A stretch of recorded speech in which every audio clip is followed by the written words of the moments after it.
Hey guys, what's up? Welcome back to the office, I guess. So we're here editing part 2 of the 2021 Ford F-150 overview, my initial thoughts.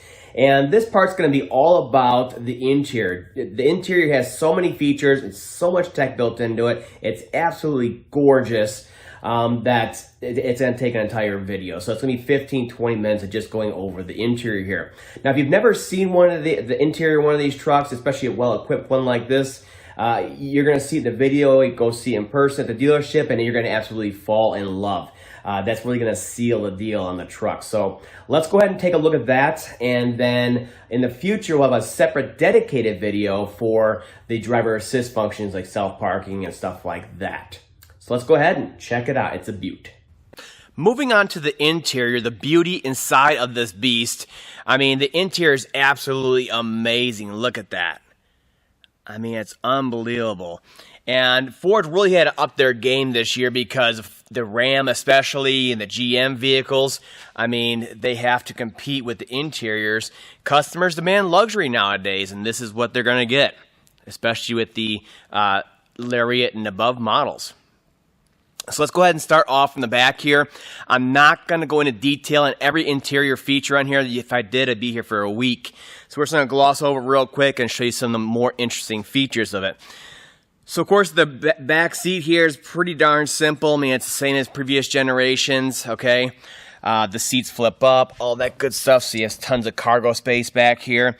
The one nice feature on some models is there's an optional in-floor storage where actually it folds down storage and it pops up and locks underneath the seats here. So you have more storage back here for loose items. Right here is the inverter for the interior AC outlets. There's one right here, the 20 amp outlets, and there's one up front there. All right. So these are nice 20 amp outlets on them. Got some ambient lighting back here to see what the heck we're doing. And of course they have USB-A, but now they also have USB-C, which we all know is, you know, up and coming. It's the standard pretty much now, and of course carries much more power. So I'm glad to see that. All the new vehicles have that nowadays. So let's take a step back here. So the doors on here, you know, are pretty simple, but there's a lot of thought put into them. You know, they look really nice with the suede inserts on this trim package, stitching and all that good stuff. There's a lot of storage too, like cup holder storage for all kinds of stuff. Second tier here and down here. And then of course, big cup holders right here and more storage for the rear occupants there. So let's go ahead and look around the other side real quick. We'll just show you how that looks when it folds up on this side. Same thing, pretty standard. Once you do though, there's tons of room back here, you know. So this box right here under the seat is the inverter, the 2 kilowatt inverter for the Pro Power onboard for the rear tailgate here, in the bed there. The 2.4 and the 7.2 kilowatt inverters are actually underneath the vehicle on the Power Boost vehicles. All right, let's take a look at the front interior of the vehicle. What I'm going to do is just start off on the left and go to the right. That way I don't forget anything. So let's take a look at the door real quick. I mean, the same thing as the back door, multiple levels of pockets on here. And then we have the suede insert and stitching on this trim level and regular, you know, window switches, mirror switches, memory settings, lock and unlock. And the door, you'll also notice an LED. See it right there? That is actually a tracking LED. It's part of the driver assist functions that checks to make sure your head's looking straight, checks eye glaze, all that good stuff. It's all part of a 3-part system on here. So of course with the flags on this side also, I love this knurled look and this trim level, and that goes all the way across. It just carries all the way across up top here, and then even right here in the center all the way across. All right. Before I get in, the one thing I wanted to mention is on the Bang & Olufsen system, yes, there's tons of speakers all over the place, but there's also speakers in the headrest on the Unleashed system, the Unleashed version of the system, which is pretty cool. So it gives you a little bit of surround sound effect on there. Let's get in it real quick here. The one thing I don't like on here on the steering wheel is that silver platinum look of the Ford logo. I like my regular blue Ford logo, but I guess it's a platinum thing. Never owned a platinum before. Otherwise, that neural look continues on the steering wheel here and the platinum logos.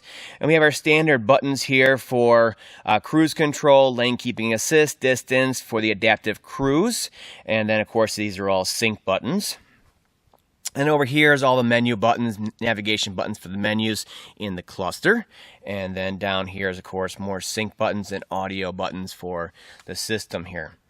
So let's go ahead and we'll go through a couple options on here. Yes, all the doors are open. The one thing I want to mention before I forget here, because no one else is here in the vehicle with me, is the vehicle senses when there are people in the vehicle, mainly, rear occupants. Okay, it'll tell you when someone's back there because, nowadays a lot of people are leaving their kids in the back and hot summer days and they're dying in the car. So when you go to get out of the vehicle, if someone didn't get out of the back yet or unbuckle and it senses someone's back there, it'll tell you there's rear occupants, check the rear seats, which is a really cool feature. Shouldn't be necessary, but it is. Looking over here on the left, when I first got this vehicle, there's so many buttons. I was really confused by all these different buttons on here. But basically, these are spotlights on the mirrors that are built into the mirrors. So it's really cool. It's almost like a police spotlight. It's really bright. So you can turn those on individually. And then this right here is for the Pro Power onboard. So you're sitting here at idle, you press that button, and it'll actually raise the RPM so you can use that 2,000 kilowatt inverter in the back. And that, of course, is the trunk ajar. And then here's all your different options for your lights. Park lights, off, auto, and on. And then, of course, here's your dimmer switch. And your cargo light, pedal adjustment, and then your electronic parking brake. Of course. So let's go ahead and go through a couple options on here. So this is my current setting on here and the options I chose. So I have these gauges. You can modify all these gauges up here. And then, of course, you can modify your center screen. Let me try to go through a couple of those on there. Your trip information, driver assist functions. Right now it's showing me that I have my lane keeping on. And it just has all kinds of different functions that are built into it for towing and trailers and your info. Of course, all this is pretty standard, for your tire pressure and all that good stuff. And then it starts getting into the settings that are over on the sync system over there. The one cool feature, and I'm not sure if this was on the previous generations or not, of course we have the Pro Trailer Assist braking on here, which is not braking, the Pro Trailer Assist for backing up a trailer, which is great. Once you get into the mode on there, you just continually turn this where you want the trailer to go, and it'll automatically adjust the steering on the vehicle to make it all happen. This, of course, is a regular trailer brake controller. And down here is our standard buttons for four-wheel drive plus line lock right there. Right there in the steering, you just push it. But also, you can turn a knob here for different drive modes. We'll try a couple of them. So right now we're in normal mode. We can go left for, tow haul, and then sport mode, eco mode, and then sport mode. All right. And then you go to the ones on the right there for different modes of operation, for rain, slick areas, and then you got your snow and sand and mud and ruts and all that stuff. So it's pretty cool, and you just kind of go through different ones in there. Of course, it's gonna go back to normal on each one of them. All right, so let's go over here to the center stack on here. So of course we have our auto start stop on and off. We have our camera function on here, so you can change your camera views even though you're not backing up. This right here, this one right here is actually for the active park assist. So you go into it on there, you find your spot, and it'll actually park you in a spot, or it'll parallel park you, which I believe is the first for an F-150. So these little covers up here, you'll see this one right here is the actual camera for the driver assist that monitors your eye glaze and makes sure you're looking straight ahead. Whereas this one right here, you can see the LED in there. And then the one over here are the ones that actually track your head movement on there. So they're all working together, and that's part of that active, that 360 Active Assist 2.0. All right, so down here, before we get into the screen on here, real quick, we'll talk about the actual manual buttons on here. So I'm glad, just like on previous generations, Ford found out you need to offer manual control buttons for all the basic functions on there. So this one, of course, will bring you right to all the settings on there for audio. And then this one is for your source, I believe. This one right here. Oh, yeah. And then that one, of course, turns the screen off on there for you. There you go. And then down below here, of course, it's all your different functions for climate control, heated and cooled seats, and of course a separate button for your heated steering wheel. Of course, this system is dual on here. What's nice is that you don't need a screen. Everything is right here, including your temp on there. Important functions like defrost and rear defrost are right there. And then a pretty cool function on here, if I turn the screen back on, is the let me go back to audio on here. Is the where's that? The auto function right here. There's a limit to your fan speed. If you don't be annoyed or on the phone and you don't want it extra loud in here, you can actually just keep it low, you know.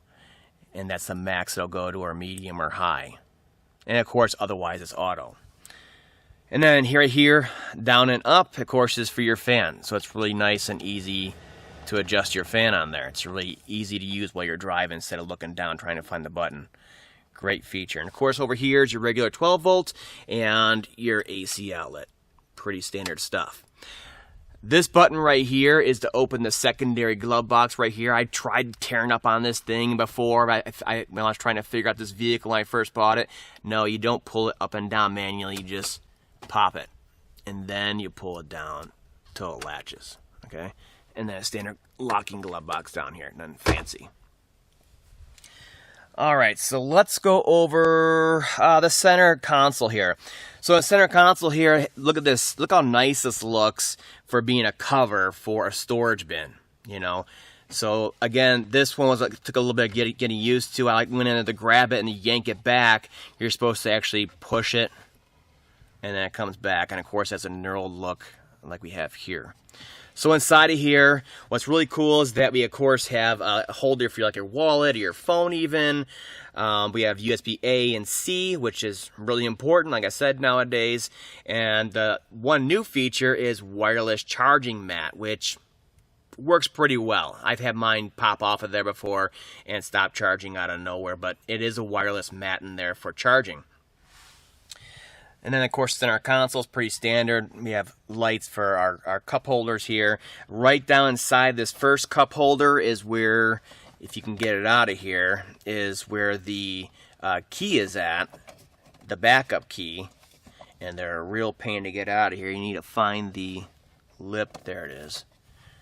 So that's the backup slot right there for your key in case your key battery dies. You stick it in here and you have a backup slot. But also right now, when it comes from the factory, is holding your actual key that goes inside of there. Your laser cut key for the doors. Pretty standard here. Now, let's talk about the folding gear shift. This gear shift is real high tech. So if you're backing up the vehicle with the doors open like this, it'll actually pop you into park by itself, and it'll move forward and go into park, and it'll put the trans in park and apply the brakes all on its own. So this thing has its own module, motors, and updates and everything to it. And the idea with this folding shifter is to allow it to fold so you can work, okay? But it really doesn't make too much sense. So mine folds still. Great, it goes bye-bye. You could put a laptop here, but I'm probably going to put it over here. So the idea was, let me get out here for a second. The idea with that folding shifter is on some models, the top half of this center console storage cover will actually flip forward flat, and they have a work surface from here to here for a laptop, paperwork, whatever. Well, mine does not do that, and a lot of them don't, so what's the point of really doing that? But they just offer as a standard feature on here, I guess. Speaking of, let's talk about this. So it's pretty standard, center console, tray up top. It does have slots here and here to hang files inside of here.